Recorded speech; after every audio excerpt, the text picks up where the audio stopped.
AOC was on 60 Minutes last night. Quite a feat for a newcomer. Must be all her great new ideas.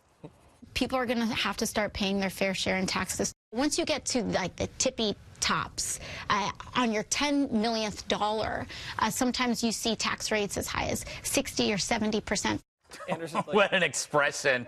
Now, the real story isn't AOC's very old ideas. It's the media's gushy view of her. Even with her old ideas, she gets on 60 Minutes. The past is called the future, and you better love it.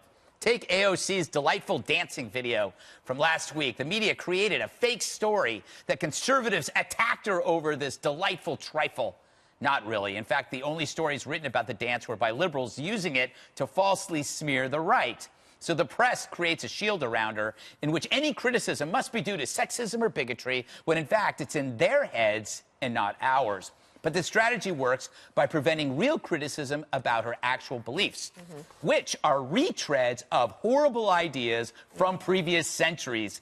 Socialism with a smile, fascism among friends, Venezuela meets vegan. The sad news is that we have proof of such utopian nightmares. Sadder news, so many young people don't care. Socialism is a brand that happily reinvents itself with every naive generation. AOC's fans like to say she's living in our heads like Pharrell Williams singing Happy. But in fact, it's the policies that live in our heads, and they should live there, because we know so many people who've been brutalized by such ideas. When you hear someone talk about socialism like it's a fun new way to pay down my college debt, you gotta scream. Just prepare to be called awful things for doing so. Today, pointing out the evil of the past makes you the bane of the present. You know, Jesse, you know what I love? Here's the left. Suddenly they want to return to the 1950s. That's a great point. I mean, all of her ideas are straight out of the socialist playbook. I do think she's very talented on social media, and she's got a big following. But she's now a member of Congress as a Democrat, and there's certain rules as a Democrat that you have to play by. Now, she's just a freshman. She has to realize Pinocchios are for Donald Trump. She can't be so sloppy. She's getting fact-checked all the time by the Washington Post. Did you really? I mean, you're putting her down by comparing her to Trump? No, I'm saying that the only reason... No, he's complimenting her. Getting this attention...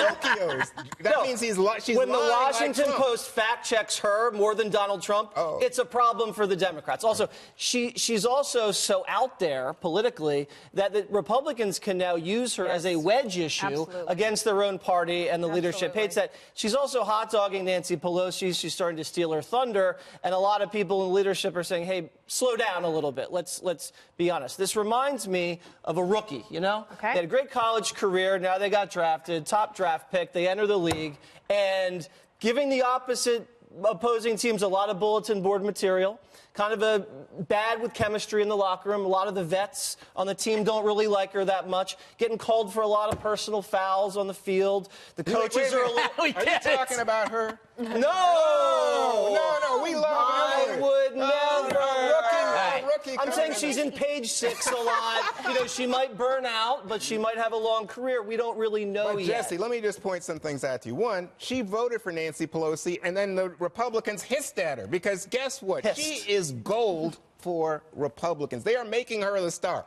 Not really. Democrats, it's Republicans who love her because Republicans she represents... didn't put her on 60 Minutes. No. I think they did, because they give her so much attention that 60 Minutes said, wow, who is this woman? Because she's wrong a lot. So Republicans say you're wrong. What is she wrong about? Everything that she's advocated as a policy. 70% tax rate. Social Security. Universal health care. Social Security. How about that? Remember when that was radical? Oh, yeah. Great society. Terrible. What about raising tax rates? Under President Roosevelt, President Juan, Eisenhower, if you want to throw in with a Clinton, 70% tax rate, you can check that box on the return and voluntarily pay it. If you make more than $10 million, and you have no objection to the fact that under Trump right now the deficit is blowing sky high, you don't even mention it. You'll never get to $10 million if you have policies like that. By the way, the rich pay now more than ever. I think the top 1% pays 40% total tax. In 1980, it was 19%. So it's gotten a lot worse, and it's not actually affecting the debt whatsoever. I want to go to this interesting thing. Why did you say that? It doesn't. We're still in totally in debt. The deficit has been increasing radically. That's my point. It doesn't matter how much you tax people. In fact, I've argued stop taxing people. It doesn't matter because we are now spending addicts, right? If you stop taxing our country for 1 year, it would balloon $4 trillion, would we even care? That would be great. We'd all save all of our money, and we'd be in debt, but we don't care. And we live in anarchy. Well, you'd love that. Well, that's not anarchy. Dana. Yes. Okay, one thing I noticed is a comparison and a correlation to Donald Trump. AOC comes in, calls out the establishment Democrats. You get Whoopi Goldberg on The View saying, "Oh, hold your horses, lady. There are a bunch of Democrats before you, establishment Democrats, who worked their butts off to get this and that." Isn't that a pretty fair But people that were voting for Democrats in deep blue districts, like AOC's, were definitely saying that. Like they're done with the status quo. But think about the Bernie Bros. Yeah. The Bernie Bros wanted something. They didn't want Hillary Clinton. Hillary Clinton didn't win because not enough Democrats wanted her to come out and win. I knew that Nancy Pelosi at some point would be eclipsed by this younger generation. I just didn't know it would happen in 3 days. Yeah. Wow. That's pretty interesting. The other thing is AOC beat one of Pelosi's most ardent allies in the Congress. She owes Pelosi nothing. Yeah. And yes, she might, but I do think Jesse makes a great point. Let that sink in. Everybody went quiet. I was like, even I did. Yeah. Even I did.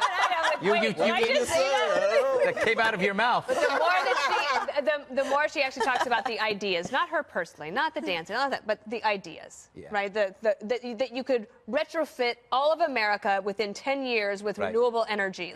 It's policy-wise, you have to go, okay, that's not possible. And she would say, why not just say it? Every day, she's got to build the wall comment. Right? She goes for it, Emily, every time. I think the upside is when she's talking about, like, socialism in Sweden, or she's talking about 70% rates, it reminds other people to go read up on this stuff and find out the truth. Yeah. Totally. Which in Sweden, it's a violent reality. Yeah. Sweden is absolutely going down in flames. There's parallel societies. Yes. ABBA left. ABBA left. Well, that's true. I got to give Greg one. The violent crimes there have risen by 40%. Oh, yeah, because it's zero. There's nothing. If I mug Greg, it's suddenly a 100% jump in crime. Oh, my God. Plus, to take it a step further, I think the use of, as analogy, a culturally, formerly homogenous society in a tiny country is not accurate. It's not applicable here. That's kind of ridiculous. And I think for AOC, her time to be popular is over. Now is her time to get to work. She already won. So there, I think like everyone, we could all benefit from specificity and accuracy in Congress. So it would only help her further and further her cause and the people that could rally behind, even if she isn't owed anything by anyone or she doesn't owe. I think there's a certain amount of homage she should pay by being specific and accurate and not so out. One thing she has going for her, everybody wants to have a beer with her.